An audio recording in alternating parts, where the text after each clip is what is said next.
Hi hello friends, ಎಲ್ರು ಹೇಗಿದ್ದೀರಾ? ಎಲ್ರು ತುಂಬಾ ಚೆನ್ನಾಗಿದ್ದೀರಿ ಅಂತ ತಿಳ್ಕೊತೀನಿ. ಇವತ್ ನಾನು ಸಿಂಪಲ್ ಆಗಿ ಚಿಕನ್ ರೆಸಿಪಿ ಹೇಗ್ ಮಾಡೋದಂತ ತೋರಿಸ್ತಾ ಇದ್ದೀನಿ. ಇಲ್ಲೊಂದ್ ಸಣ್ಣ ಪಾತ್ರೆಗೆ ಸ್ವಲ್ಪ ಎಣ್ಣೆ ಹಾಕೊಂಡು ಅದಕ್ಕೆ ನಾನು ಎಣ್ಣೆ ಕಾದ ನಂತರ ಅದಕ್ಕೆ ಚಿಕನ್ ಹಾಕೊಳ್ತೀನಿ. ಈ ಚಿಕನ್ ರೆಸಿಪಿಲಿ ಯಾವುದೇ ಶುಂಠಿ ಬೆಳ್ಳುಳ್ಳಿ ಪೇಸ್ಟ್ ಯೂಸ್ ಮಾಡಿಲ್ಲ, ಯಾವುದೇ ಮಸಾಲೆನೂ ಯೂಸ್ ಮಾಡಿಲ್ಲ. ಬರೀ ಉಪ್ಪು, ಖಾರ, ಎಣ್ಣೆ ಇಷ್ಟೇ ಹಾಕಿ ಒಂದ್ ರೆಸಿಪಿ ಹೇಗ್ ಮಾಡೋದು ಅಂತ ತೋರಿಸ್ತಾ ಇದ್ದೀನಿ. ನಾನು ಒಂದ್ 1/4 ಕೆಜಿ ಅಷ್ಟು ಚಿಕನ್ ತಗೊಂಡಿದ್ದೀನಿ. ಅದಕ್ಕೆ ಒಂದ್ ಸಣ್ಣ ಪಾತ್ರೆ ತಗೊಂಡು ಅದಕ್ಕೆ ಸ್ವಲ್ಪ ಎಣ್ಣೆ ಹಾಕಿದ್ದೀನಿ. ಜಾಸ್ತಿ ಎಣ್ಣೆನೂ ಬೇಡ, ಸ್ವಲ್ಪ ಎಣ್ಣೆ ಹಾಕಿ ಕ್ಲೀನ್ ಆಗಿ ತೊಳ್ಕೊಂಡಿರುವಂತ ಚಿಕನ್ ಅದಕ್ಕೆ ಸೇರಿಸ್ಕೊಳ್ತಾ ಇದ್ದೀನಿ. ಇದೆಲ್ಲ ಮಕ್ಕಳಿಗೂನು ಇಷ್ಟ ಆಗುತ್ತೆ, ದೊಡ್ಡೋರ್ಗುನು ಇಷ್ಟ ಆಗುತ್ತೆ. ಈ ಈಗ ನಾನ್ ಮಾಡಿ ತೋರಿಸ್ತಾ ಇರೋ ಚಿಕನ್ನ ನೀವು ಚಪಾತಿ ಜೊತೆ, ರೊಟ್ಟಿ ಜೊತೆ, ರೈಸ್ ಜೊತೆನೂ ತಿನ್ಬೋದು. ಇಲ್ಲಾಂದ್ರೆ ಹಾಗೆ ಕೂಡನು ತಿನ್ಬೋದು. ಯಾಕಂದ್ರೆ ಯಾವುದೇ ಮಸಾಲೆನೂ ಇಲ್ಲ ಅದ್ರಲ್ಲಿ, ಬರೀ ಉಪ್ಪು ಖಾರ ಅಷ್ಟೇ. ನೋಡಿ, ಸ್ವಲ್ಪ ಎಣ್ಣೆಲಿ ಹಾಕಿ ಬೇಯಿಸಿದ್ರೇನೆ ಎಷ್ಟ್ ಚೆನ್ನಾಗಿ ಬೆಂದಿದೆ ಆಲ್ರೆಡಿ. ಇದಕ್ಕೆ ಒಂದ್ ಸ್ವಲ್ಪ ಉಪ್ಪು ಹಾಕೊಂಡ್ಬಿಟ್ರೆ ಇನ್ನೂ ಚೆನ್ನಾಗಿ ಬೇಯುತ್ತೆ. ಅದಕ್ಕೆ ನಾನು ಒಂಚೂರು ಅದಕ್ಕೆ ಉಪ್ಪು ಹಾಕೊಳ್ತಾ ಇದ್ದೀನಿ.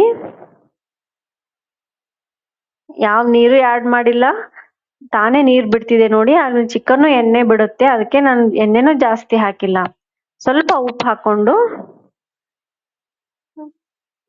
ಸ್ವಲ್ಪ ಕೈ ಆಡಿಸಿದ್ರೆ ಉಪ್ಪುನು ಎಲ್ಲಾ ಕಡೆನೂ ಆಗತ್ತೆ. ಒಂದ್ಸರಿ ಮಾಡಿ ನೋಡಿ, ನಿಮ್ಗೂ ತುಂಬಾ ಇಷ್ಟ ಆಗತ್ತೆ. ಒಂದ್ ಪಾತ್ರೆಯಲ್ಲಿ ಮುಚ್ಚಿಟ್ರೆ ಅದು ತುಂಬಾ ಚೆನ್ನಾಗಿ ಬೇಯುತ್ತೆ. 5 ನಿಮಿಷ ಬಿಟ್ಟು ನೋಡಿ. ನೋಡಿ, ತಾನೇ ನೀರ್ ಬಿಟ್ಕೊಂಡಿದೆ ಅದು. ನೀರೆಲ್ಲ ಹೋಗಿದೆ. ಈಗ ನೀರ್ ಕಡಿಮೆ ಅನ್ಸಿದ್ರೆ ನೀವು ಬೇಕಾದ್ರೆ ಮೇಲೆ ಒಂಚೂರು ನೀರ್ ಹಾಕೋಬಹುದು. ಇನ್ನು ಬೆಂದಿಲ್ಲ, ಚಿಕನ್ ಇನ್ನೂ ಬೆಂದಿಲ್ಲ ಅಂದ್ರೆ ಸ್ವಲ್ಪ ನೀರ್ ಹಾಕೋಬಹುದು. ಅದಕ್ಕೆ ನಾನು ಬೆಂದಿಲ್ಲ ಅಂತ ನಾನು ಒಂಚೂರು ನೀರ್ ಹಾಕೊಂಡು ಮತ್ತೆ ಪಾತ್ರೆ ಮುಚ್ತಾ ಇದ್ದೀನಿ.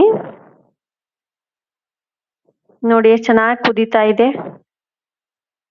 ಚಿಕನ್ ಎಣ್ಣೆ ಬಿಡುತ್ತೆ, ಅದಕ್ಕೆ ನಾನು ಎಣ್ಣೆನೂ ಸ್ವಲ್ಪನೇ ಹಾಕಿದ್ದೀನಿ.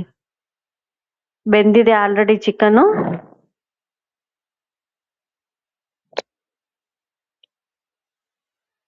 ನಾನು ಮೊದ್ಲೇನೆ ಯಾಕೆ ಖಾರ ಹಾಕಿಲ್ಲ ಅಂದ್ರೆ ಅದು ಖಾರ ಪಾತ್ರೆಗೆ ಅಂಟ್ಕೊಳ್ಳುತ್ತೆ, ಅದಕ್ಕೆ ಖಾರ ಹಾಕಿಲ್ಲ. ಚಿಕನ್ ಬೆಂದ್ಮೇಲೆ ಅದಕ್ಕೆ ನಾನು ಸ್ವಲ್ಪ ಖಾರ ಹಾಕ್ತಾ ಇದ್ದೀನಿ. ನಾನು ಬ್ಯಾಡಗೆ ಮೆಣಸಿನ್ಕಾಯಿ ಪುಡಿ ಯೂಸ್ ಮಾಡ್ತಿರೋದ್ರಿಂದ ಜಾಸ್ತಿ ಖಾರ ಹಾಕೊಳ್ತಾ ಇದ್ದೀನಿ. ಯಾಕಂದ್ರೆ ಇದು ಖಾರ ಜಾಸ್ತಿ ಇರೋದಿಲ್ಲ.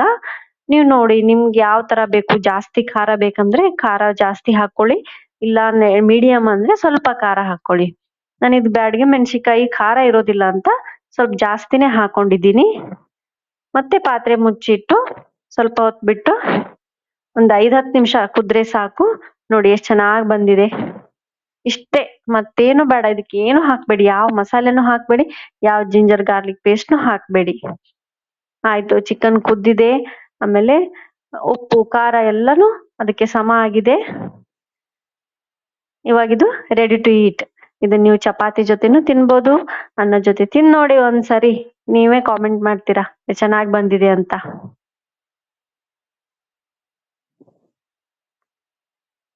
ಆಯ್ತು ನೋಡಿ, ಇಷ್ಟೇ.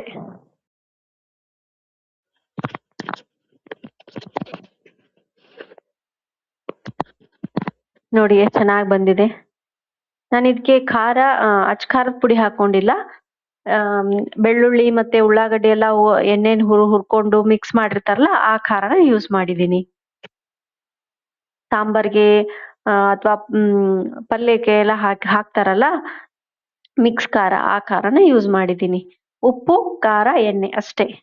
ಒಂದ್ಸರಿ ಮಾಡಿ ನೋಡಿ, ನಿಮ್ಗೆ ಗೊತ್ತಾಗುತ್ತೆ ಅದ್ರ ಟೇಸ್ಟ್. Thanks for watching.